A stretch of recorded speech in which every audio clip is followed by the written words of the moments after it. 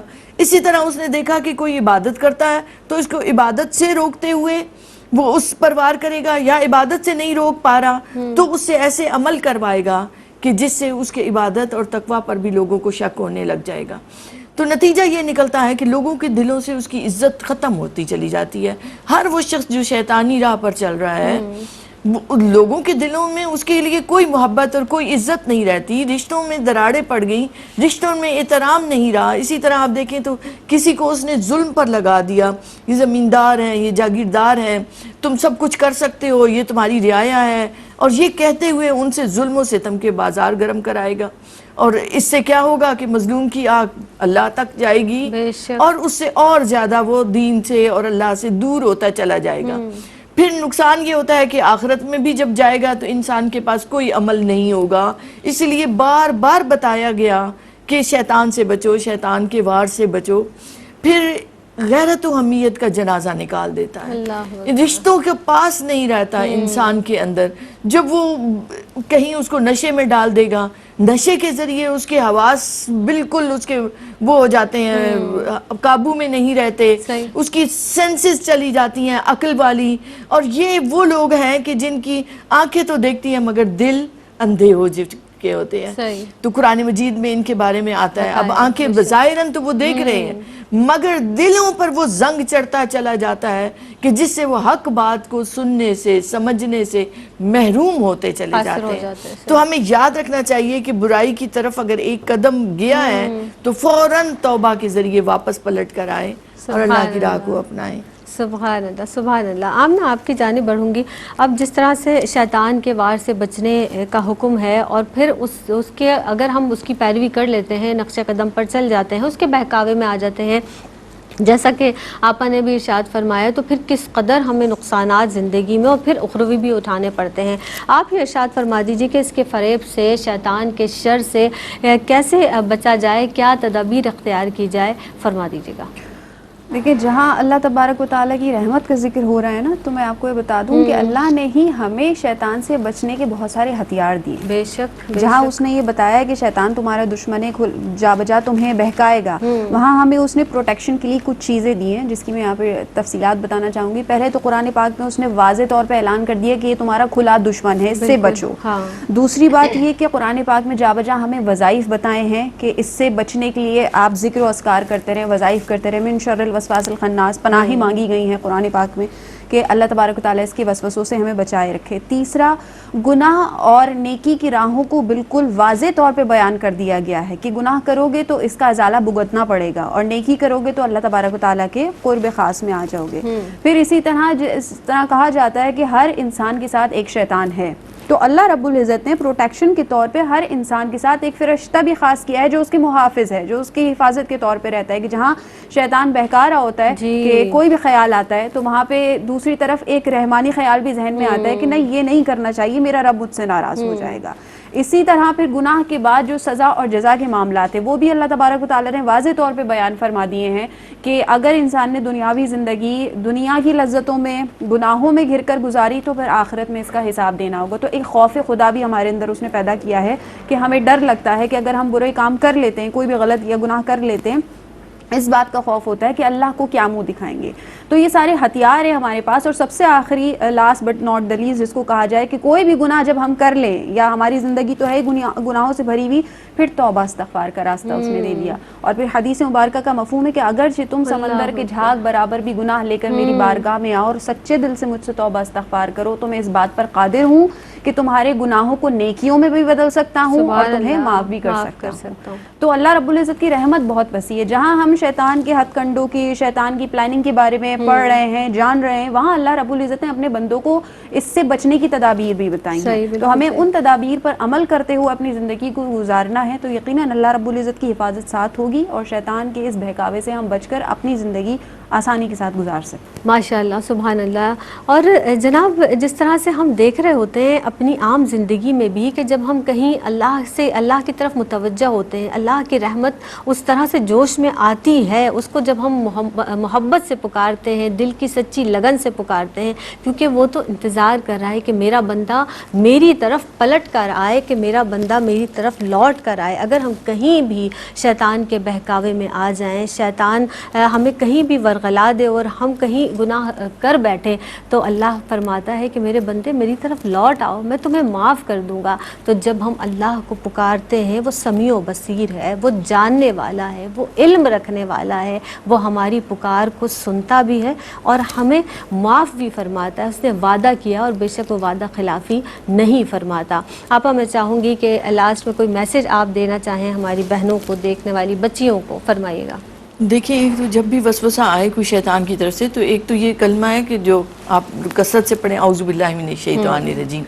پھر اسی طرح ولا حول ولا قوت الا باللہ العلی العظیم, اس کو بھی کثرت سے پڑھیں, تو اس سے بھی آپ شیطان کے وار سے بچ سکیں گے, اس کے وسوسوں سے بچ سکیں گے. پھر جہاں بدگمانی آئے اپنے مومن بھائی بہن کے بارے میں, تو فوراً اس خیال کو رد کریں اور اپنے آپ کو ذکر میں لگائیں. ایسی ایکٹیویٹیز میں خود کو مصروف رکھیں جو دین کی ہوں, جو ایمان کی ہوں, جن میں آپ کا ذہن اور آپ کا دل پوری طرح ادھر متوجہ رہے اور شیطان اس میں نہ چونچ ڈال سکے. سبحان اللہ, سبحان اللہ. آمنہ, آپ کی جانب سے بھی میں چاہوں گی, کافی دن کے بعد آپ تشریف لائیں ہیں, میسج فرمائیے گا. جی, میں بس یہی کہوں گی آپ کے پروگرام کے توسط سے کہ کوئی بھی رشتہ, ہمارا اللہ سے بھی ایک رشتہ ہے اور دنیاوی اعتبار سے بھی ہم رشتوں میں ہوتے ہیں, کوئی بھی رشتہ توڑ دینا بہت آسان ہوتا ہے, نبھانا بہت مشکل ہے. اور اللہ سے جہاں تک تعلق کی بات ہے تو اس کو نبھانے میں ہمیں شیطان بہت بہکاتا ہے. یہی کمال ہے کہ آپ نبھا جائیں. آپ جتنی مشکلات پریشانی آ رہی ہیں اس کو ایک طرف رکھتے ہوئے, گناہوں کی طرف دل چاہ رہے لیکن ایک طرف اپنے دل کو قابو کرتے ہوئے اللہ کی راہ پر لگے رہیں, تو پھر دیکھیں تقرب خاص پا لیں گے. تو نبھا جائیں, کیونکہ دنیا ہے ہی آزمائش گاہ, یہاں تو پرابلمز آئیں گی. پرابلم سے گھبرانا نہیں ہے, کیونکہ اللہ رب العزت ہمارے ساتھ ہے. بس اس سے تعلق بنائے رکھیں اور زندگی جئیں, تو اللہ تبارک و تعالیٰ آپ کے لیے آسان اور اس کی پہچان اللہ تعالیٰ ہمارے دلوں میں ڈال دے, کیونکہ وہ گناہوں کو بڑے خوبصورت انداز سے بنا سجا کر ہمارے سامنے پیش کرتا ہے. دونوں مہمان شخصیات کی آمد کا بہت شکریہ ادا کرتے ہیں. ڈاکٹر امتیاز جاوید خاکوی صاحبہ آپ تشریف لائی ہیں, آمنہ صدیقی صاحبہ آپ تشریف لائیں. بہت پیاری گفتگو دونوں کی جانب سے. اللہ تعالیٰ بس عمل کی توفیق عطا فرما دے اور اللہ کے دین کے راستے پر چلیں ہم. بس آخر میں مجھے جو اس پورے پروگرام کا لب لباب یہ سمجھ آیا ہے, میری جو ناقص عقل ہے, کہ ہم روحانی طور پر کمزور ہیں. جب ہم روحانی طور پر مضبوط ہو جائیں گے, ہمارا جو قلب ہے وہ اللہ کی یاد میں رہے گا, اور وہ کس طریقے سے کہ جب ہم علم نافع بھی حاصل کریں, اور علم نافع بھی جب نافع ہوگا کہ جب اس کے ساتھ اعمال صالح ہوں گے, تو ہم اپنی آپ کو اپنی روح کی طرف بالیدگی کا جو ہمارا جو سلسلہ ہے اس کو قائم رکھیں اور اللہ کو دل سے پکاریں اور جمے رہیں اور ڈٹے رہیں. اللہ تعالی ہمیں عمل کی توفیق عطا فرمائے. اجازت دیجیے گا, فی امان اللہ.